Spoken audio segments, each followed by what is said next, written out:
Hello kabayan, magandang araw kabayan.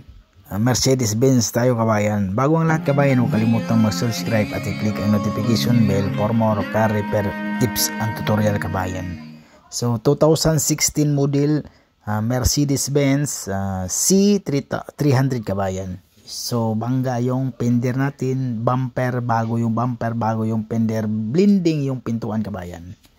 So may mga bagong ilaw tayo kabayan. Yung ilaw niyan medyo mahal talaga yung ilaw niya kabayan. Umaabot siya ng 80,000 sa piso yung ilaw. Bumper nasa 60,000 kabayan. Yung fender medyo mura lang yung fender kabayan. Nasa $300. So nasa 48 mga 20 kabayan. Kahit luma na yung kabayan, 2016 na siya kabayan na Mercedes-Benz. So, tanggalin natin yung bumper kabayan. Saglit lang tanggalin yung bumper. Hindi pala mahirap tanggalin yung bumper kabayan. Kasi yung clip niyan kabayan, talagang mahirap sundutin yung clip niyan. Mahirap hilahin. Hindi katulad sa mga Toyota talaga kabayan. Yung clip niyan may groove. Kaya mahirap tanggalin. Tapos may 10mm sa gilid. Sa gilid yung lugtungan ng fender sa bumper. May dalawang bolt niya na 10mm. So, kabilaan yan kabayan. Tapos sa baba naman kabayan, gumagamit tayo ng 8mm. Okay? So sa taas naman gumagamit tayo ng flower. So enjoy watching kabayan. So yun na nga kabayan.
So, tapos na yung Mercedes kabayan.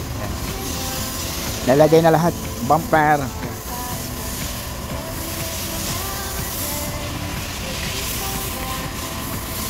Yung alignment niya kabayan, okay lang kabayan.